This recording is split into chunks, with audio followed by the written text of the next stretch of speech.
Assalamualaikum warahmatullahi wabarakatuh.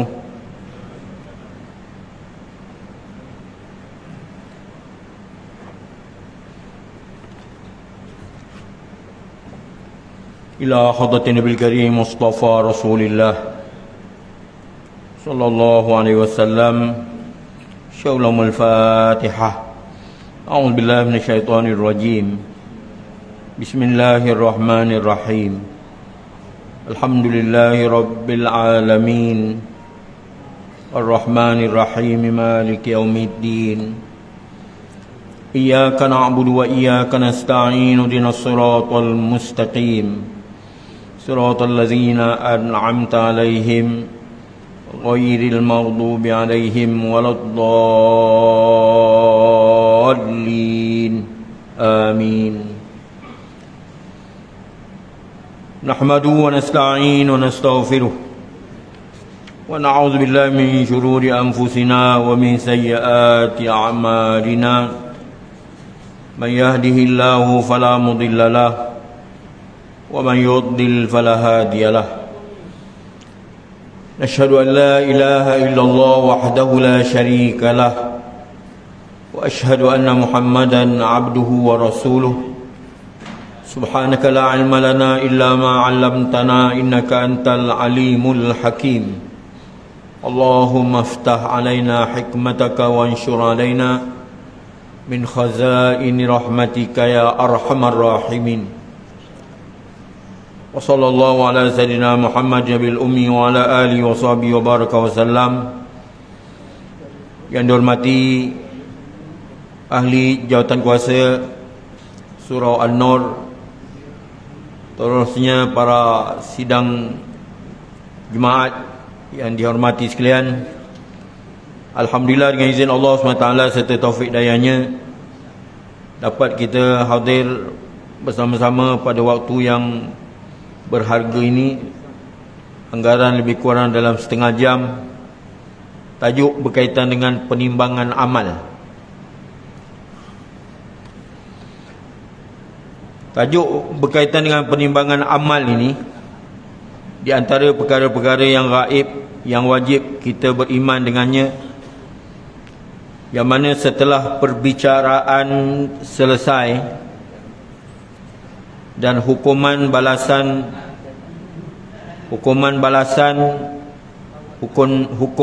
membalas dan bayar membayar dijalankan, maka apa jua amalan yang tetap ada atau yang masih baki, yang tertinggal bagi tiap-tiap seseorang, akan ditimbangkan dengan neraca keadilan Allah SWT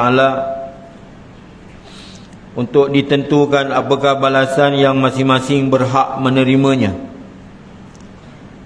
Lalu mizan ataupun neraca penimbang amal itu dibawa datang dan penimbangannya pun dijalankan. Ini tajuk yang saya akan sentuh pada tengah hari ini, berkaitan dengan penimbangan amal.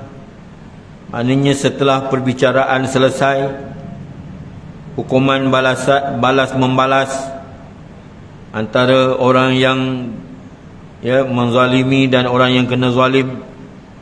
Begitu juga hukum bayar membayar dijalankan. Maka apa jua amalan yang tetap ada atau yang tinggal saki baki bagi tiap-tiap seorang, ditimbangkan dengan neraca keadilan Allah SWT untuk ditentukan apakah balasan yang masing-masing berhak untuk menerimanya di mahkamah keadilan Allah Subhanahu wa taala, sebagaimana yang kita baca dalam Fatihah. Maliki yaumiddin, Tuhan yang memiliki hari agama. Apa bentuk kehidupan kita dinilai. Jadi tentang perkara ini Allah Ta'ala telah berfirman dalam suratul A'raf ayat 8 hingga ayat 9. Adapun penimbangan amal pada hari kiamat adalah satu keadilan yang benar. Maka sesiapa yang berat timbangan kebaikannya, Mereka itulah orang yang berjaya memperolehi apa yang mereka harapkan. Dalam ayat yang lain disebut, fa amma man thaqulat mawazinu fa huwa fi 'ishatir radiyah. Adapun mereka yang berat timbangan amal ibadatnya, maka hiduplah dia di akhirat besok dalam keridhaan Allah. Sebaliknya mereka yang sedikit amalan, wa amma man khaffat mawazinuhu ya fa ummuhu hawiyah, maka ibu kandungnya di akhirat besok ialah neraka hawiyah. Na'udzubillah min zalik. Seterusnya dalam ayat 9 suratul A'raf, Allah berfirman, dan sesiapa yang ringan timbangan kebaikannya, maka mereka itulah orang yang merugikan diri sendiri, dengan sebab mereka telah meletakkan ayat-ayat keterangan kami pada bukan tempatnya. Ini dalil menunjukkan bahawa sedikit amalan berhadapan dengan risiko yang besar di akhirat besok. Pasal apa? Serugi-rugi manusia di hari akhirat besok adalah orang yang rugi terhadap dirinya sendiri. Begitu juga dalam suratul Anbiya ayat 47, dan kami akan adakan penimbangan yang adil pada hari kiamat. Oleh sebab itu, maka tidak ada seseorang yang akan dizalimi barang sedikit pun. Innallaha la yazlimu mithqala dzarrah. Allah tidak menzalimi walau sebesar zarah. Fa in taku hasanatan fayudha'ifah. Jikalau amal kebaikan akan diganda-gandakan. Walau amalannya seberat biji sawi, kami tetap menghitungnya. Walau amalan yang kita lakukan itu walau sebesar biji sawi sekalipun, kami tetap akan menghitungnya. Dan cukuplah, mana memadalah kami menjadi penghitung.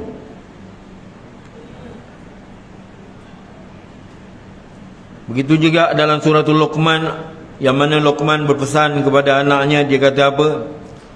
Ya bunayya innaha in takum mithqala habbatin min khardalin fatakum fi sakhratin aw fis samawati aw fil ard ya'ti biha Allah. Wahai anakku, ya bunayya innaha, wahai anakku, jikalau bahawasanya dosa itu sekecil sebesar zarah sekalipun, misqala zarrah, sebesar satu zarah sekalipun,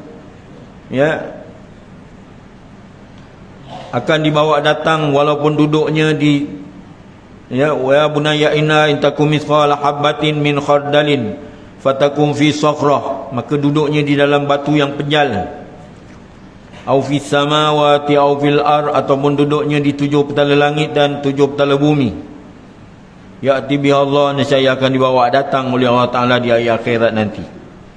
Jadi tentang perkara ini juga Rasulullah SAW menerangkan dalam satu hadis. Dari Jabir bin Abdullah radhiyallahu anhu katanya, Rasulullah SAW telah bersabda, diletakkan neraca ataupun penimbang pada hari kiamat, lalu ditimbang amal-amal yang baik dan lalu ditimbang amal-amal yang jahat. Maka sesiapa yang berat timbangan amal-amal baiknya daripada amal-amal jahatnya, masuklah ia ke syurga.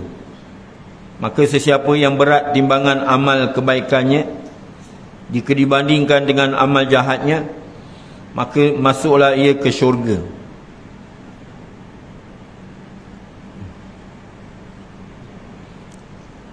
Yudha'u lil mizan yaumal qiyamati fayuzanil hasanat was sayyi'at, faman rajahat hasanatuhu ala sayyiatihi dakhala jannah. Maka sesiapa yang berat timbangan amal baiknya jika dibandingkan dengan amal jahatnya, maka masuklah ia ke dalam syurga. Waman rajahat sayyiatuhu ala hasanatihi dakhala nar. Dan sesiapa yang berat timbangan amal jahatnya daripada amal kebaikannya, masuklah ia ke neraka Jahannam wal iyazubillah. Hadis diriwayatkan oleh Abu Shaykh. Seterusnya hadis didatangkan oleh Abdullah bin Amr bin al-As radhiyallahu anhuma. Kedua-dua anak dan bapa sahabat Nabi, Abdullah dan ayahandanya bernama Amr bin al-As. Kedua-duanya adalah sahabat Nabi radhiyallahu anhuma. Kata Abdullah bin Amr bin al-As, Rasulullah SAW telah bersabda, sesungguhnya Allah akan memberi keistimewaan kepada seseorang dari umatku dengan memanggilnya di hadapan khalayak yang ramai pada hari kiamat, serta membentangkan kepadanya 99 gulung suratan amalnya. Kurang satu tak cukup 100. Sesungguhnya Allah akan memberi keistimewaan kepada seseorang dari umatku dengan memanggilnya di hadapan makhluk-makhluk yang begitu ramai pada hari kiamat, serta membentangkan kepadanya 99 gulung suratan amalnya. Tiap-tiap satu gulung panjangnya sejauh ataupun sejenak mata memandang. Itu baru satu gulung tu, sejenak mata memandang. Kemudian Allah SWT bertanya kepada orang itu, adakah engkau hendak menafikan ataupun menidakkan sesuatu dari apa yang ada dalam suratan ini? Adakah penulis-penulis yang aku tugaskan menjaga amalmu itu telah menzalim akan kamu? Iaitu malaikat yang mencatat amalan kita, terdiri daripada kiraman katibin, raqib dan atid itu. Adakah penulis-penulis yang aku tugaskan menjaga amalmu itu telah menzalimkan kamu? Maka orang itu menjawab, tidak ada, wahai Tuhan aku. Allah Ta'ala bertanya lagi, kalau demikian, maka adakah engkau mempunyai sebarang alasan atau sebarang kebaikan untuk engkau melepaskan diri? Maka si Fulan ini menjawab, si Fulan yang mempunyai suratan amalan tadi, dia menjawab, tidak ada juga, wahai Tuhan aku. Maknanya tidak ada sebarang alasan atau sebarang kebaikan untuk aku melepaskan diriku. Lalu Allah berfirman, ya, ada. Sebenarnya engkau ada mempunyai satu kebaikan yang tersimpan pada kami, dan sebenarnya engkau tidak akan menanggung sebarang kezaliman pada hari ini. Lalu dikeluarkan untuknya sehelai kertas kecil yang tertulis padanya, asyhadu an la ilaha illallah wa asyhadu anna Muhammadan abduhu wa rasuluh. Maka Allah berfirman kepadanya, pergilah hadir melihat timbangan amalmu. Lalu ia berkata, ya Tuhan aku, apakah nilainya kertas yang secebis ini berbanding dengan suratan jahat amalku yang bergulung-gulung itu? Maka Allah berfirman kepadanya, walau bagaimanapun sesungguhnya engkau tidak akan dizalimi. Maka Nabi SAW bersabda, kemudian suratan amalnya yang bergulung-gulung itu diletakkan pada sebelah daun neraca, dan kertas kecilnya diletakkan pada daun neraca yang sebelah lagi. Kertas yang bertulis asyhadu an la ilaha illallah wa asyhadu anna Muhammadan abduhu wa rasuluh itu diletakkan di sebelah lagi.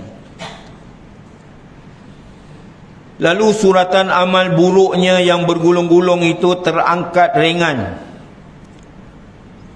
dan kertasnya yang secebis itu berat menurun ke bawah, kerana tidak ada suatu benda pun yang boleh menjadi berat berbanding dengan apa yang mengandungi nama Allah. Hadis ini hadis sahih, diriwayatkan oleh Imam Ahmad dan diriwayatkan oleh Imam Tirmizi dan diriwayatkan oleh Ibnu Majah. Ini dalil menunjukkan bahawa amalan yang sedikit sekalipun mendapat penilaian di sisi Allah Subhanahu wa taala, walaupun sebesar zarah sekalipun. Sedangkan suratan amalan yang buruk itu bergulung-gulung menjadi ringan naik ke atas, sedangkan kertas yang sekeping itu bertulis dengan asyhadu an la ilaha illallah asyhadu anna Muhammadan abduhu wa rasuluh itu lebih berat.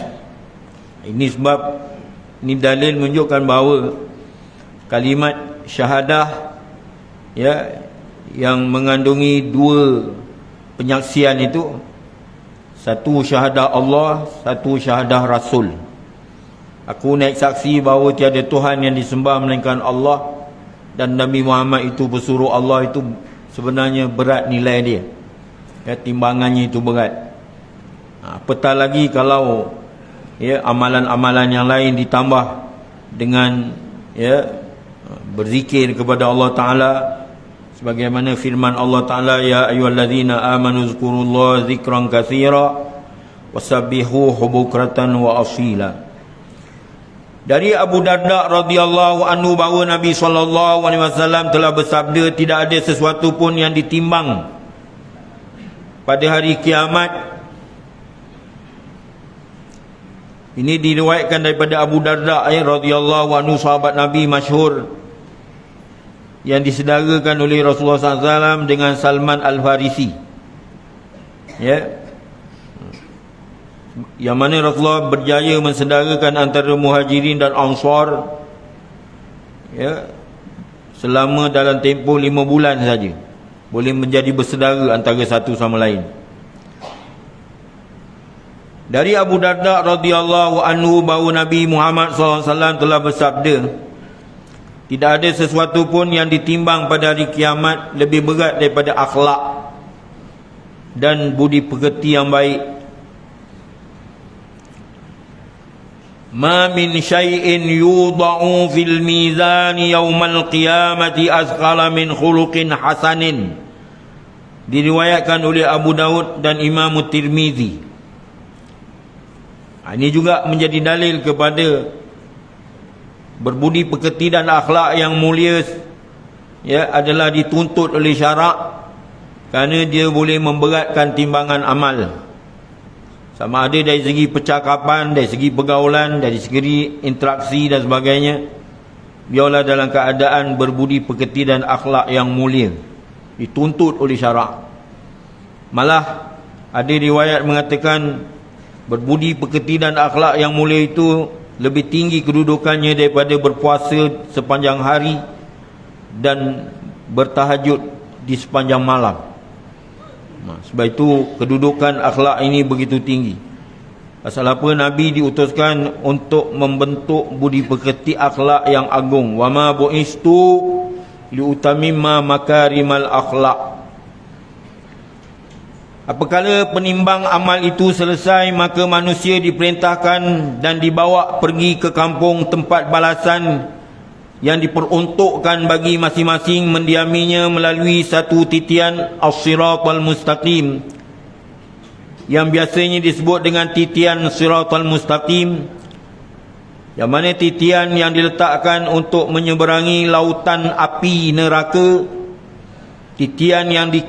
Titian siratal mustaqim ini yang mana di kiri kanannya terdapat banyak pencangkuk, pengait-pengait untuk mengait kaki-kaki orang yang berhak dikaitkan oleh pencangkuk itu, Orang-orang yang terkait kakinya itu ada dua golongan. Pertama, golongan yang gugur jatuh ke dalam lautan api neraka itu adalah orang yang pada masa hidupnya di dunia telah terkait ataupun telah tercangkuk, telah terpesona, terpengaruh dan terpedaya dengan hasutan syaitan dan galakan nafsu liarnya, sehingga menjatuhkannya ke dalam lubuk kejahatan, membunuh, dan menikam, sepak, terajang, maki, hamun, kutuk, cela dan sebagainya. Na'udzubillah, bawa pada kedurhakaan sampai matinya dengan tidak sempat bertobat. Kalau dia sempat bertobat, mudah-mudahan Allah Ta'ala terima tobatnya kan. Tapi kalau takut dia tak sempat nak bertobat, pasal apa? Apabila tiba ajal seseorang itu, maka tidak ditunggu lagi, tu jam juga, inna lillahi wa inna ilaihi raji'un.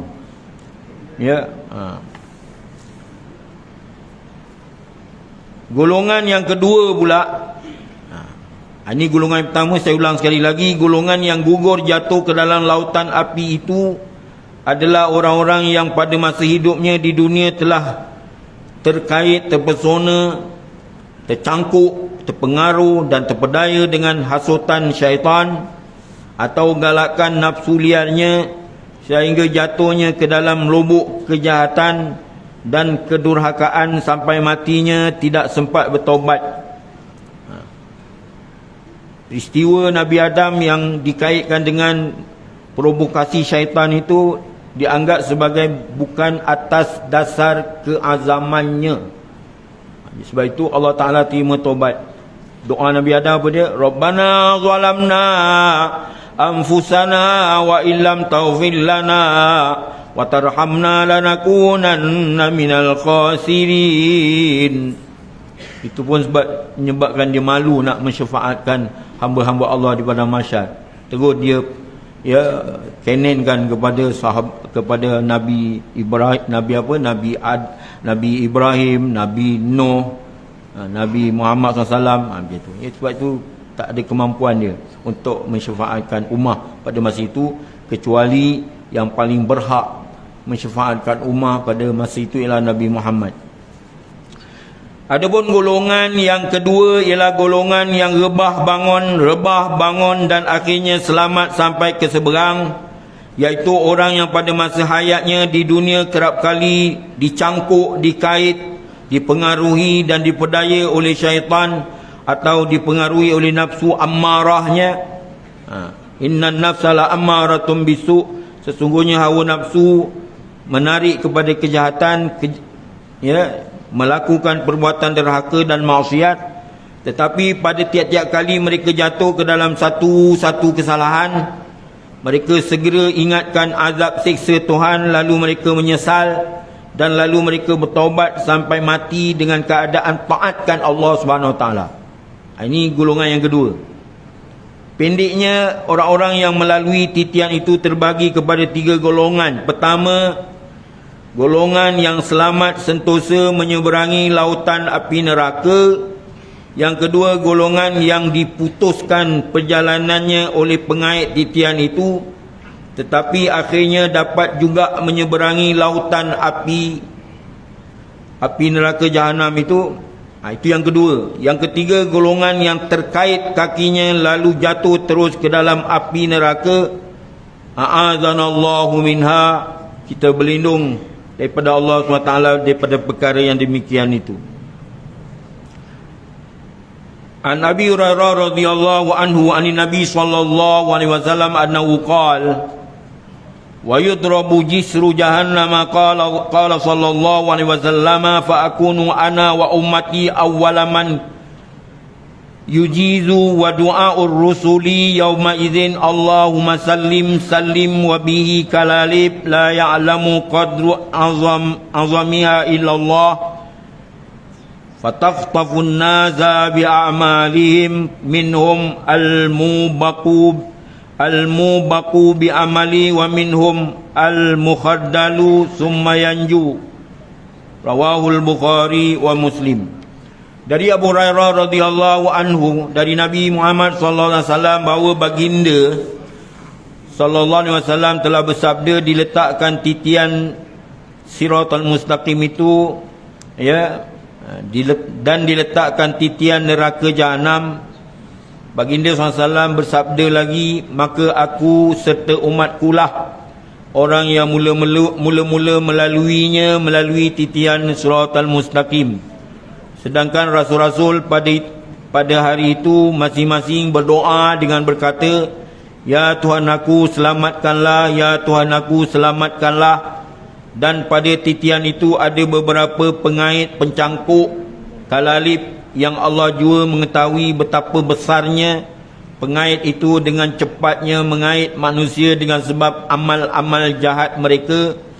Di antaranya ada orang yang binasa disebabkan amalnya, dan ada pula orang yang dihalang-halang dan diputuskan perjalanannya, akhirnya ia terselamat juga. Hadis sahih diriwayatkan oleh Bukhari dan Muslim.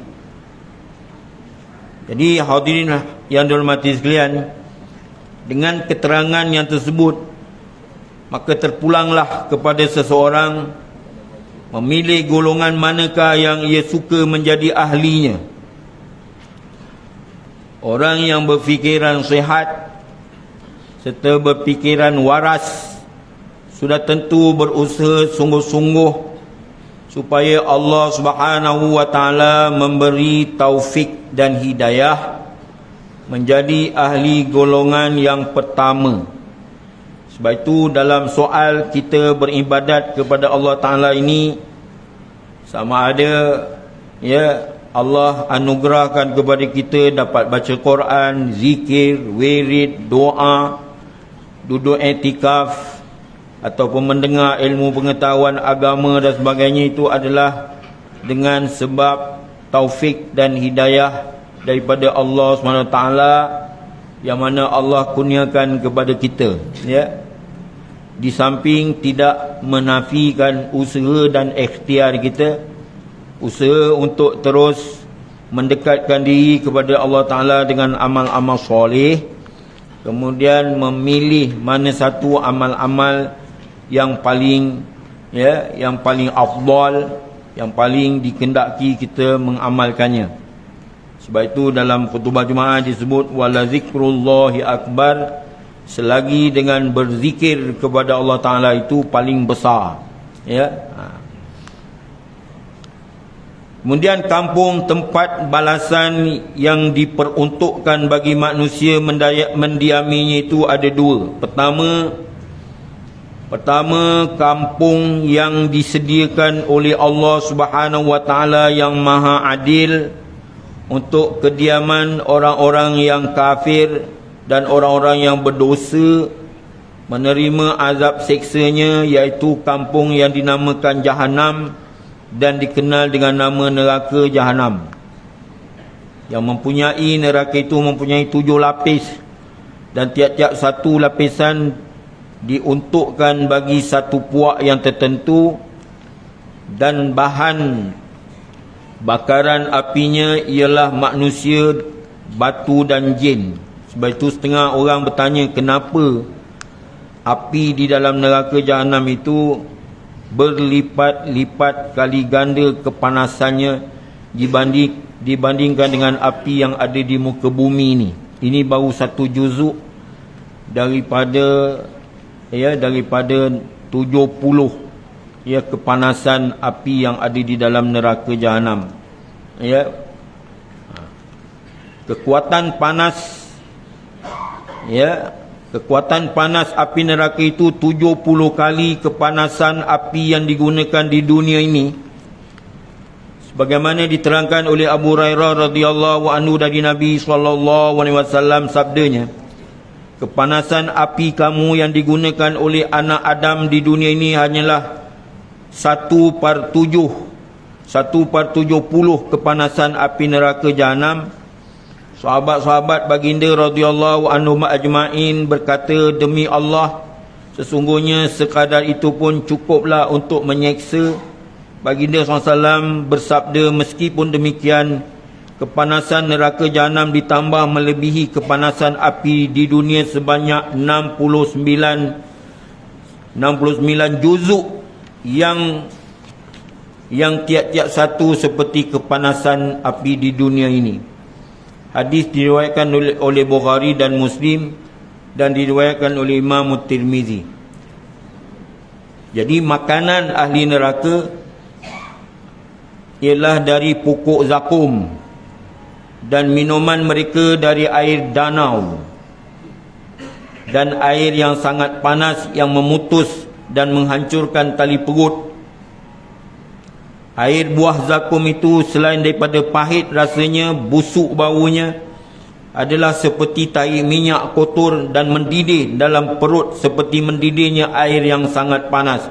Na'udzubillah min zalik. Inilah qadar yang dapat saya sampaikan pada tengah hari ini sebagai bahan renungan kita bersama. Mohon ampun dan maaf. Wabillahi taufiq wal hidayah. Wassalamualaikum warahmatullahi wabarakatuh. Bismillahirrahmanirrahim. Alhamdulillahirabbil alamin wassalatu wassalamu ala asyrafil anbiya'i wal mursalin wa ala alihi washabihi ajma'in. Allahumma anfa'na bima 'allamtana. Allahumma fiqna lima tuhibbu wa tarda waj'alna min ibadikas salihin. Allahumma a'inna ala zikrika wa syukrika wa husni ibadatik. Allahumma afina min kulli bala'i dunya wa azabil akhirah. Warfa'anna al-bala' wal waba' wal bala' wal riya' wal zina wal ahwa wal fahsya' ما ظهر منها وما بطن عن بلدنا ذا خاصة عن بلدان المسلمين عما برحمتك يا أرحم الراحمين. اللهم إنا نعوذ من جهد البلاء ودرك الشقاء وسوء القضاء وشماتة الأعداء. اللهم إنا نعوذ من البرص والجنون والجذام ومن سيء الأسقام. ربنا عليك توكلنا وإليك أنبنا وإليك المصير. سبحان الله بحمده سبحانك اللهم بحمدك نشهد أن لا إله إلا أنت نستغفرك ونتوب إليك. بسم الله الرحمن الرحيم. والعصر إن الإنسان لفي خسر إلا الذين آمنوا وعملوا الصالحات وتواصوا بالحق وتواصوا بالصبر. صلى الله على محمد وعلى آله وصحبه وسلم. الحمد لله رب العالمين. تقبل الله منكم.